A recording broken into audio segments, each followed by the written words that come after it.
नमस्कार, एक बार फिर से आप सभी का स्वागत है आपके अपने चैनल पे। साथियों, हम डिस्कस कर रहे थे इंडियन पॉलिटी को। इंडियन पॉलिटी में हमने जो है वो फंडामेंटल राइट्स क्लियर कर लिए थे। आज हम जो है वो मूल कर्तव्य को डिस्कस करेंगे और मूल कर्तव्य को भी ट्रिक के आधार पे हम डिस्कस करेंगे कि किस तरह से जो है वो मूल कर्तव्य के बारे में पूछा जाता है परीक्षाओं में और हम किस तरह से उनको जो है वो इजीली याद रख सकते हैं। तो शुरुआत करते हैं। उससे पहले आप सभी से रिक्वेस्ट की एक बार चैनल को सब्सक्राइब कर लें, ठीक है। और उसके बाद में दूसरी चीज कि अपना जो ज्ञान सेतु ऐप है ये भी आप डाउनलोड कर लें। ये जो पीडीएफ आपको मिल रही है ये इस पे आपको प्रोवाइड करवाई जा रही है, तो वहां से आप ये डाउनलोड कर सकते हैं। इसके अलावा अपना जो टेलीग्राम चैनल है जिसका लिंक आपको डिस्क्रिप्शन में दिया है वहां से भी आप शुरू कर जो है अपनी पीडीएफ प्राप्त कर सकते हैं। तो शुरू करते हैं मूल कर्तव्य। देखिए, मूल कर्तव्य की हम सबसे पहले बात करें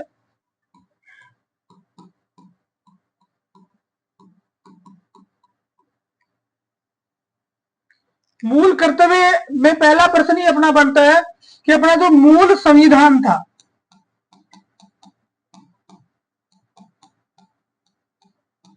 मूल जो संविधान था उसमें कितने मूल कर्तव्य थे? तो उसमें 0 मूल कर्तव्य थे। कोई मूल कर्तव्य उसके अंदर नहीं था। मूल संविधान में कोई मूल कर्तव्य नहीं था। तो फिर कहां से आए? तो उसकी चीज हम देखेंगे कि 42वां संविधान संशोधन हुआ। 42वां संविधान संशोधन, 42वां संविधान संशोधन हुआ, ठीक है। इस 42वें संविधान संशोधन 1976 के द्वारा संविधान में जो है वो मूल कर्तव्य क्या किए गए? ऐड किए गए, जोड़े गए। और वो कितने जोड़े गए? 10 जोड़े गए। टोटल कितने जोड़े गए? 10। देखो, यहां भी हम कंफ्यूज हो जाते हैं। अपने वर्तमान संविधान में कितने हैं? टोटल 11। भाई, मूल संविधान में कितने थे? 0। और वर्तमान में कितने हैं? वर्तमान में है अपने 11 मूल कर्तव्य। तो 42वां संविधान संशोधन 1976 जो था उसमें कितने जोड़े गए? उसमें सिर्फ 10 जोड़े गए। अब आपको यहां से ध्यान रखना है कि ये जो 42वां संविधान संशोधन था उससे संबंधित 2 चीजें और पूछी जा सकती है। पीएम और राष्ट्रपति भी कई बार पूछ लेते हैं कि भाई जब मूल कर्तव्य जोड़े गए संविधान में तो उस समय पीएम कौन थे? तो उस समय इंदिरा गांधी जो है वो पीएम थी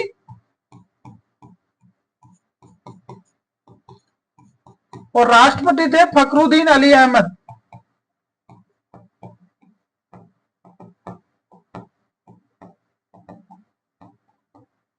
राष्ट्रपति थे फखरुद्दीन अली अहमद। क्योंकि आप परीक्षा का जो ट्रेंड है ना वो बदल गया, तो इस तरह से पूछा जाता है, कैसे भी घुमा के कुछ भी आपको पूछ सकते हैं। तो आपको पता होना चाहिए कि जब 42वां संविधान संशोधन लागू हुआ और उसके तहत 10 मूल कर्तव्य जोड़े गए, उस टाइम पर जो है वो भारत के प्रधानमंत्री कौन थे? तो स्वर्गीय इंदिरा गांधी भारत की प्रधानमंत्री थी और इसके साथ साथ फखरुद्दीन अली अहमद जो है वो कौन थे? राष्ट्रपति थे। अब मूल कर्तव्य से संबंधित एक संविधान संशोधन ये हो गया। एक संविधान संशोधन आपको और याद रखना पड़ेगा। वो कैसे याद रखना पड़ेगा कि भाई यहां हमने लिखा कि 10 मूल कर्तव्य जोड़े और यहां कितने हैं? 11 मूल कर्तव्य, यानी एक मूल कर्तव्य बाद में जोड़ा, ठीक है। तो 86वां संविधान संशोधन,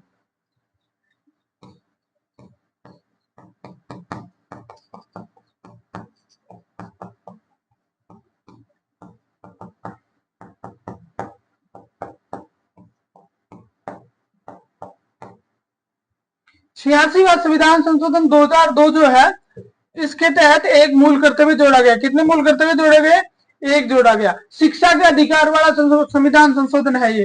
तो 6 से 14 वर्ष के बच्चों को शिक्षा उपलब्ध कराना, ये जो मूल कर्तव्य था ये इसके तहत जोड़ा गया कि भाई 6 राज्य जो है का ये कर्तव्य है अपना कि 6 से 14 वर्ष तक के जो बच्चे हैं उनको शिक्षा उपलब्ध करवाई जाए, ठीक है।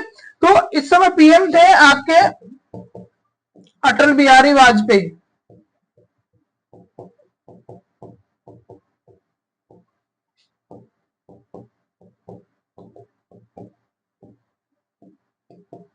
अटल बिहारी वाजपेयी जो थे वो उस समय पीएम थे। तो बेसिक चीज आपको ध्यान रखनी है कि 2 संविधान संशोधन मूल कर्तव्य से संबंधित है। एक 42वां और एक कौन सा?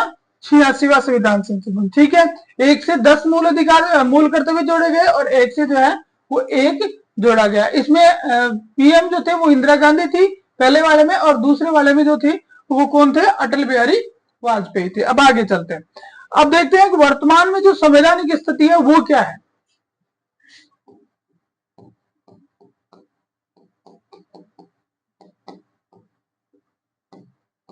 मूल कर्तव्यों की संवैधानिक स्थिति।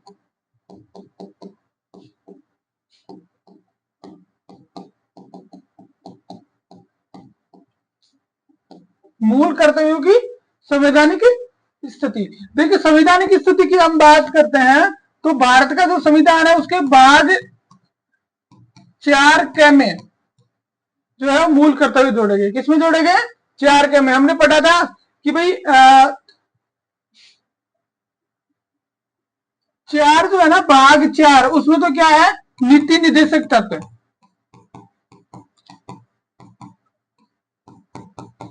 और नीति निर्देशक तत्व से जस्ट आगे यानी भाग 4 क में जो है वो क्या जोड़े गए, मूल कर्तव्य जोड़े। इसमें अनुच्छेद की अगर हम बात करें तो इसका अनुच्छेद भी अपना कौन सा है, 51 क है।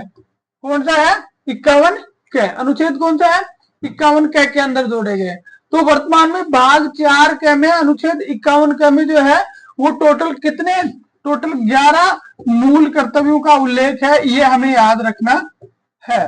भाग 4 के अनुच्छेद 51 क में टोटल 11 मूल कर्तव्यों का उल्लेख किया गया। ठीक है, अब आपको यहाँ पे ध्यान रखना है कि ये जो मूल कर्तव्य थे इनसे संबंधित 2 समिति भी महत्वपूर्ण है। 2 समितियां थी जो बहुत ही इंपॉर्टेंट रखती है, और अक्सर क्वेश्चन जो पूछे जाते हैं उन समितियों से क्वेश्चन पुटअप होते हैं। एक बार थोड़ा सा ब्लर हो रहा, पता नहीं क्या। ठीक है, समितियों से क्वेश्चन पुटअप किए जाते हैं। ठीक है, तो यहाँ आपको 2 समिति याद रखनी पड़ेगी। जिस तरह से हमने याद रखा ना कि 2 संविधान संशोधन संबंधित है मूल कर्तव्यों से, उसी तरह से 2 समितियां, एक है सरदार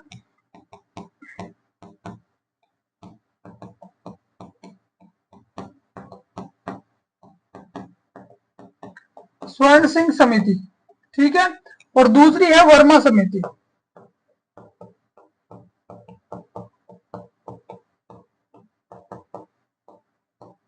देखिए, सरदार स्वर्ण सिंह समिति जो थी, इस समिति की सिफारिश पर ही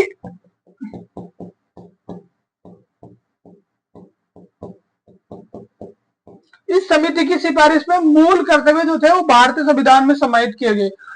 कौन सी समिति की सिफारिश, सबसे मोस्ट इंपोर्टेंट समिति है सरदार स्वर्ण सिंह समिति। डिटेल में पढ़ेंगे अपन इसको कि भाई इस समिति की सिफारिश में जो है वो मूल कर्तव्यों को शामिल किया गया। सरदार स्वर्ण सिंह इसके अध्यक्ष थे, और टोटल इसके अंदर जो सदस्य संख्या थी वो कितने थे, टोटल अध्यक्ष सहित थे टोटल 12, यानी 11 सदस्य प्लस एक अध्यक्ष, टोटल 12 थे। सरदार स्वर्ण सिंह समिति की सिफारिश पर भारतीय संविधान में मूल कर्तव्यों को शामिल किया गया। अब प्रश्न आता है कि ये जो मूल कर्तव्य है ये किस देश से लिए गए हैं, तो अगर देश की बात करें तो सोवियत रूस से लिए गए हैं। कहां से लिए गए हैं, सोवियत रूस से जो है इनको लिया गया। दूसरे संविधानों में जैसे जापान के संविधान में भी इसका उल्लेख है, लेकिन हमने इसको सोवियत रूप से ग्रहण किया है, ये चीज भी हमें ध्यान रखनी है। तो मोस्ट इंपोर्टेंट जो समिति है वो सरदार स्वर्ण सिंह समिति है, जो जिसकी सिफारिश में जो है वो मूल कर्तव्य लागू किए गए। टोटल 8 सिफारिशें इसने की थी। इस समिति ने टोटल कितनी सिफारिशें की थी, 8 की थी, और संविधान में 10 जोड़े गए, जबकि इसकी कुछ सिफारिशों को छोड़ भी दिया गया था। ठीक है, और दूसरी है आपकी वर्मा समिति। अब देखो वर्मा समिति में क्या है, वर्मा समिति 1999 में बनी थी, और इसका उद्देश्य था कि ये जो मूल कर्तव्य संविधान में शामिल किए गए हैं उनका परीक्षण करना, उनको लागू करने के लिए जो कानून बने हैं उन कानूनों का परीक्षण करना, और उन लोग ज्यादा से ज्यादा मूल कर्तव्यों के अनुपालन करें, सुनिश्चित करें, ये काम करना वर्मा समिति का था। वर्मा समिति की रिपोर्ट इतनी हो रही है, अपने को डायरेक्ट जो है वो याद रखना है कि 1999 में बनी थी। तो 2 समितियां हो गई, वर्मा समिति और सरदार स्वर्ण सिंह समिति, ये मूल कर्तव्यों से रिलेटेड होगी। 2 संविधान संशोधन मूल कर्तव्यों से संबंधित हो गए। पहला 42वां संविधान संशोधन जिसके तहत इनको लागू किया गया 10 कर्तव्यों को, और दूसरा 86वां संविधान संशोधन जिसके तहत लागू किए गए एक शिक्षा का अधिकार वाला, है ना। तो ये हो गया। अब आप चलते हैं अपन सीधा, ये सरदार स्वर्ण सिंह समिति मोस्ट इंपोर्टेंट है। इसी के सिफारिश पे जो है वो मूल कर्तव्यों को संविधान में जोड़ा गया है। तो हम सरदार जी को अच्छी तरह से पढ़ेंगे। ये आपके सरदार स्वर्ण सिंह जी, ये इस समिति के क्या थे, अध्यक्ष थे। ठीक है, तो बात करते हैं। सबसे पहले चीज ध्यान रखना है कि ये जो समिति थी इसने 8 मूल कर्तव्यों का सुझाव दिया था, लेकिन संविधान में कितने जोड़े गए, 10 जोड़े गए। हमने बात कर ली है कि इन्होंने 8 मूल कर्तव्यों का कहा था, लेकिन हमने तो 10 जोड़े।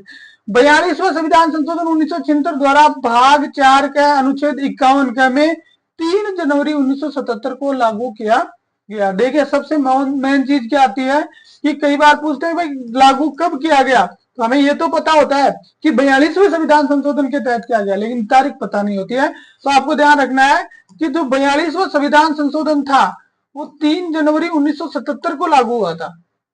42वां संविधान संशोधन 1976 जो था जिसमें बहुत बड़ा बदलाव किया गया, हर जगह आएगा ये आपके। ठीक है, वो कब लागू हुआ, 3 जनवरी 1977 को लागू हुआ था। और इसी के तहत भारतीय संविधान में क्या लागू किए गए, ये आपके मूल कर्तव्य लागू किए गए। मेन आपका है इसके सदस्य, आपको सदस्यों के नाम याद रखने पड़ेंगे, इनके सदस्यों के नाम याद रखने पड़ेंगे। टोटल कितने सदस्य थे इस समिति में, 12 सदस्य थे। ठीक है, स्वर्ण सिंह तो थे इसके अध्यक्ष, और उसके बाद में 11 इसके थे सदस्य। अब 11 कौन कौन थे, देखो A Antulay, HR Gokhale, CM Stephen, BN Banerjee, SS Ray, DP Singh, Dinesh Goswami, DC Goswami, Rajni Patel, VN Gadgil और वसंत साठे। एक तो आप ये कोशिश करें कि ये नाम आपको याद हो जाए। ठीक है, ये पूरे नाम भी याद नहीं होते, तो ये एक नाम तो याद होना चाहिए, एकमात्र महिला। इस कमेटी की महिला सदस्य रजनी पटेल।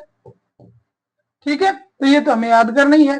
वैसे नाम पूरे याद करने हैं, क्योंकि आजकल जो है प्रश्नों का जो ट्रेंड है ना उसमें क्या है कि आपको नाम ही पूछे जाते हैं। तो एक बार फिर से देखिए, A Antulay, HR Gokhale, CM Stephen, BN Banerjee, SS Ray, DP Singh, Dinesh Goswami, DC Goswami, Rajni Patel, VN Gadgil और वसंत साठे। तो ये होगी आपकी समिति, सरदार स्वर्ण सिंह समिति। इसने 8 सुझाव दिए और सरकार ने 10 जोड़े, और इसमें से इसने कुछ सुझाव दिए थे। जैसे इसने कहा था कि मूल कर्तव्यों को दंडनीय बनाया जाना चाहिए, संसद कानून बनाकर दंड का आरोपण करे, लेकिन संसद ने इस चीज को मना कर दिया। अब हम बात करेंगे मेन मूल कर्तव्यों की, कि भाई आप मूल कर्तव्यों को याद किस तरह से करोगे।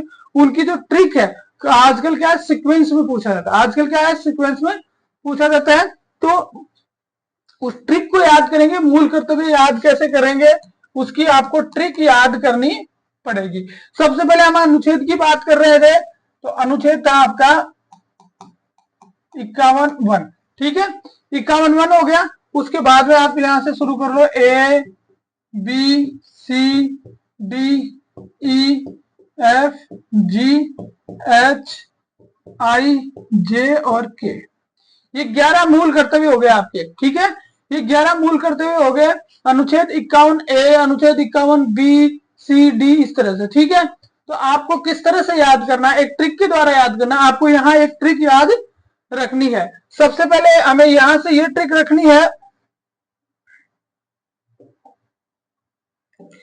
A for anthem. एंथम का मतलब राष्ट्रगान।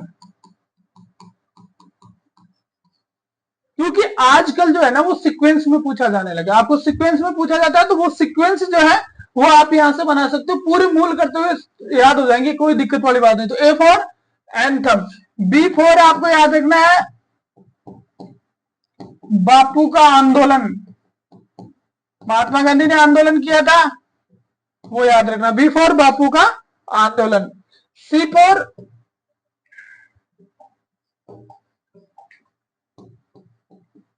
Complete unity, C for complete unity, यानी हम बात कर रहे हैं किसकी, एकता की। ठीक है, एकता से संबंधित चीज आएगी। ठीक है, D फॉर आएगा आपका डिफेंस। डिफेंस, डिफेंस का मतलब होता है रक्षा, डिफेंस का मतलब होता है रक्षा। ठीक है, E फॉर आएगा इक्विलिटी,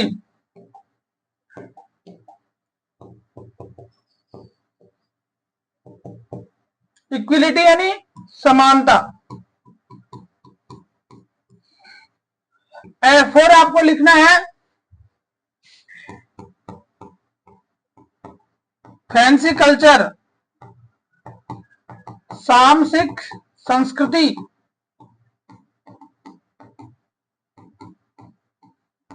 F4 फैंसी कल्चर, सामसिक संस्कृति। G4 होता है ग्रीन, ग्रीन यानी हरा, और हरा कौन होता है? आपका पर्यावरण। ठीक है। H4 ह्यूमैनिटी,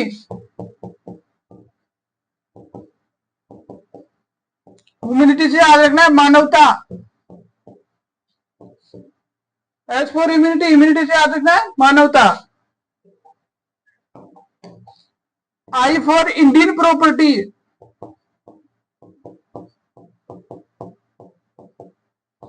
यानी सार्वजनिक संपत्ति।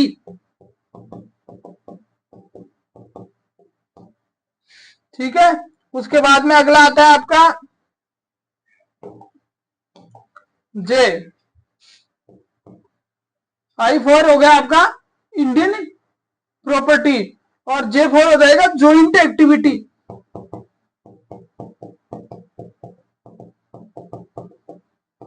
सामूहिक गतिविधि।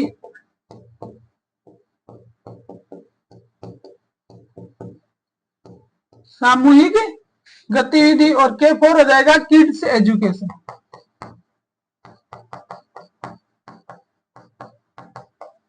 बस ये आपके मूल कर्तव्य इसी तरह से आपको याद हो जाएंगे। आपको सिर्फ जो है ये आपके जो जिनसे स्टार्ट हो रहा है ना वो याद रखने हैं। अभी आपको आगे आने वाले थोड़े से समय में मूल कर्तव्य का सीक्वेंस याद हो जाएगा। A4 एंथम, B4 बापू का आंदोलन, C4 complete equity, D4 defence, E4 आपका इक्विलिटी आ गया। ठीक है। उसके बाद में F4 आ गया फैंसी कल्चर, G4 ग्रीन आ गया, H4 ह्यूमैनिटी आ गया, I4 इंडियन प्रॉपर्टी आ गया, और J4 ज्वाइंट एक्टिविटी आ गया, और K4 किड्स एजुकेशन आ गया। ठीक है। ये जो 11 मूल कर्तव्य आपको दिए गए हैं, ये 11 मूल कर्तव्यों का सीक्वेंस इसी में छिपा है। शुरू करते हैं एक एक मूल कर्तव्य को, देखना किस तरह से। सबसे पहला है संविधान का पालन करें और उसके आदर्शों, संस्थाओं, राष्ट्र ध्वज और राष्ट्रीय गान का आदर करें। अब आपको याद रखना है, ठीक है, आपको याद रखना है कि मुझे ए में क्या है, सबसे पहले क्या है। तो ए में हमने एंथम लिया था, एंथम से क्या मिल गया? राष्ट्रीय गान। यानी हमारा संविधान का जो पहला मूल कर्तव्य है, संविधान का पालन करें और उसके आदर्शों, संस्थाओं, राष्ट्र ध्वज और राष्ट्रीय गान का आदर करें। ठीक है। तो आपको जैसे ही एंथम, राष्ट्रीय गान शब्द मिलेगा, यानी आप समझ जाएंगे ए में यही है। ठीक है। फिर उसके बाद में चलते हैं दूसरा है बी। बी का क्या था? बापू का आंदोलन। बापू का आंदोलन कौन सा था? इंडियन फ्रीडम मूवमेंट जो था, स्वतंत्रता संग्राम जो था, वही बापू का आंदोलन था। और हमारा 2 नंबर का जो मूल कर्तव्य वो यही आपको कह रहा है। क्या कह रहा है? कि स्वतंत्रता के लिए राष्ट्रीय आंदोलन को प्रेरित करने वाले उच्च आदर्शों को हृदय में संजोए रखें और उनका पालन करें। बात किसकी हो रही है? स्वतंत्रता के राष्ट्रीय आंदोलन की। बी में बात किसकी हो रही है? राष्ट्रीय आंदोलन की। हमने ट्रिक क्या बनाई? बापू का आंदोलन। ठीक है। बापू का आंदोलन नेशनल मूवमेंट ही था, तो याद रह जाएगा। A4 एंथम, एंथम ने हमें बात करी कि राष्ट्रगान, राष्ट्र ध्वज इनका आदर करना है, तो ए आ गया। P4 बापू का आंदोलन, यानी राष्ट्र इसकी क्या बोलते हैं अपने राष्ट्रीय आंदोलन जो फ्रीडम मूवमेंट है उसके उच्च आदर्शों को अपने हृदय में संजोए रखना है। ये आ गया B4 बापू का आंदोलन। फिर चलते हैं तीसरी ट्रिक में, आगे आते हैं। तीसरी है कि भारत की संप्रभुता, एकता और अखंडता की रक्षा करें और उसे अक्षुण्ण बनाए रखे। भारत की संप्रभुता, एकता, कंप्लीट यूनिटी आ गई। कंप्लीट यूनिटी में संप्रभुता भी आती है, एकता भी आती है, अखंडता भी आ गई, तीनों आ गई। तो कंप्लीट यूनिटी की बात हो रही है, एकता अखंडता की बात हो रही है। तो सी में हमने क्या ट्रिक बनाई थी? Complete unity. याद रहेगी, कंप्लीट यूनिटी, भारत की संप्रभुता, एकता, अखंडता की रक्षा करनी है। ठीक है। फिर उसके बाद में आगे चलते हैं। अगला है अपना डिफेंस। डिफेंस मतलब रक्षा। तो देश की रक्षा करें और आह्वान किए जाने पर राष्ट्र सेवा के लिए तैयार रहें। देश की रक्षा करें और आह्वान किए जाने पर राष्ट्र सेवा के लिए तैयार करें। तो D4 डिफेंस क्या कह रहा है आपको? डिफेंस यही कह रहा है कि आपको देश की सेवा के लिए तैयार रखना है। ठीक है। तो D4 डिफेंस, देश की रक्षा करें, देश की रक्षा करे, अनुच्छेद 51(1)(टी), ठीक है।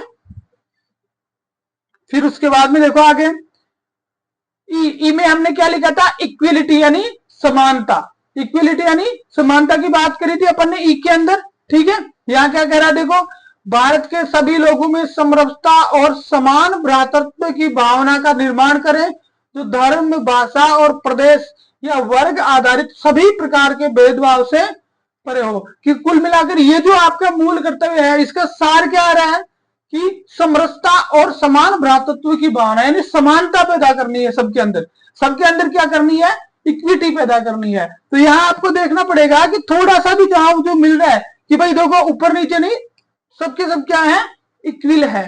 तो समानता की भावना जो है वो पैदा करने के लिए अपन ने क्या किया, ये अपना जो पांचवा जो है उसको बनाया इक्विटी यानी समानता। तो क्या था कि भारत के सभी लोगों में समरसता और समान भ्रातृत्व की भावना पैदा करनी है, ठीक है।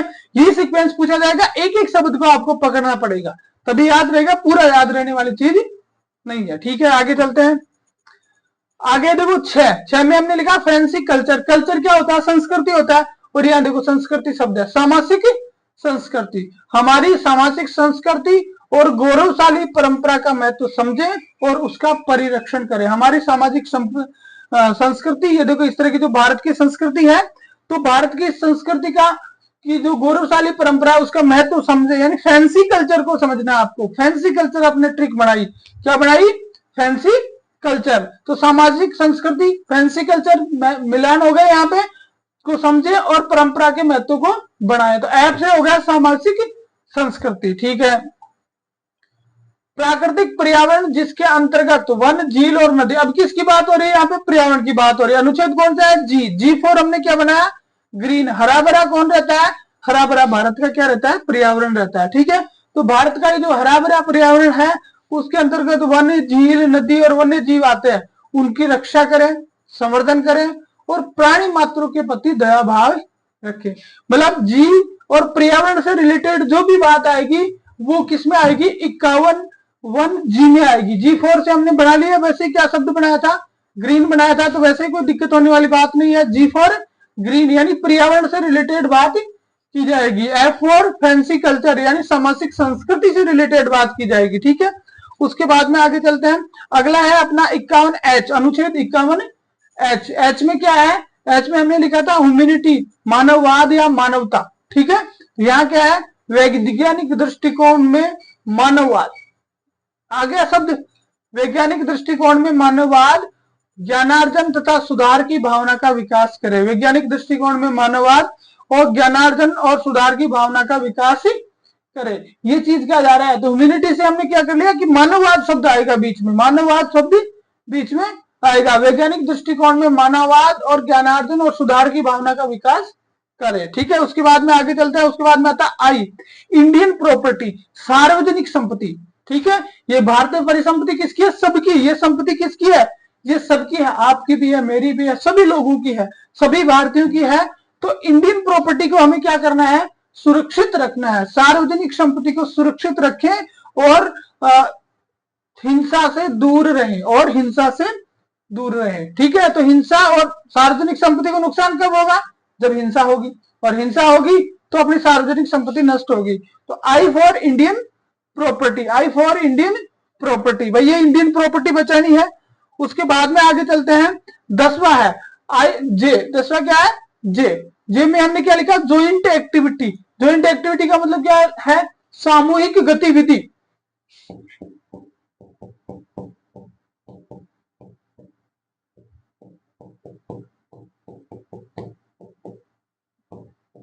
इस तरह से सभी के द्वारा जो सामूहिक गतिविधियां की जाती हैं उसके लिए लिखा है कि सामूहिक गतिविधियों के सभी क्षेत्रों में उत्कर्ष की ओर बढ़ने का सतत प्रयास करें।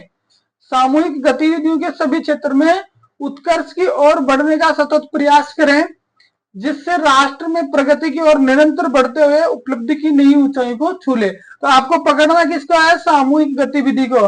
भाई जे में क्या है, ज्वाइंट एक्टिविटी है। जे में क्या है, ज्वाइंट एक्टिविटी है, ठीक है। उसके बाद में आगे चलते हैं, आगे आपका के, और के4 हमने लिखा किड्स एजुकेशन।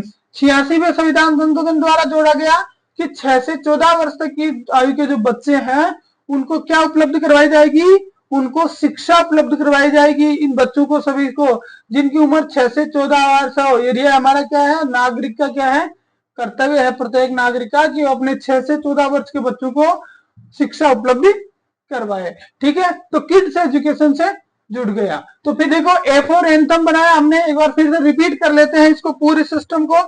और ये आपका कहाँ लिखा था हमने, स्टार्ट में लिखा था ना, ये रहा। ठीक है, इस पूरे को एक बार रिपीट कर लेते हैं। A for anthem, B for Bapu का आंदोलन, सी फॉर कंप्लीट इक्विटी, ठीक है, D for defence, E for equality, ठीक है, उसके बाद में आता है F for fancy culture, G for green, H for humanity, ठीक है, मानववाद, और I for Indian property, J for joint activity, और के फॉर किड्स एजुकेशन। अब दूसरी चीज और आती है, कई बार आपको ABCDEFGH पूछेगा तब तो आप बता दोगे, तब तो आपको समस्या नहीं आएगी क्योंकि आपने ये बना लिया। लेकिन अगर आपको क्या क्या जगह में पूछ लेता है तो क्या करना है, तो आपको कुछ नहीं करना है, इनके आगे शब्द लगाना है, क, ख, ग, घ, ड़, च, छ, ज, छ और यह, बस ये इससे जुड़ जाएगा। ठीक है, मतलब कंटिन्यू का आपको क्या क्या लिखना है। तो ये आपको समझ में आ गया पूरा का पूरा। ठीक है, तो ये आपके मूल कर्तव्य हो गए पूरे। ठीक है, आगे अगले चैप्टर में हम जो है वो संघ सरकार को स्टार्ट करेंगे, राष्ट्रपति से। आप सभी से एक बार फिर रिक्वेस्ट है कि एक बार चैनल को अगर आपने सब्सक्राइब नहीं किया तो सब्सक्राइब जरूर कर ले। कंप्लीट पॉलिटी सॉल्यूशन जो आपको यहाँ पे प्रोवाइड करवाया जा रहा है। ठीक है, पॉलिटी से रिलेटेड कोई समस्या आपको जो है वो यहाँ नहीं रहने वाली है। Thank you very much.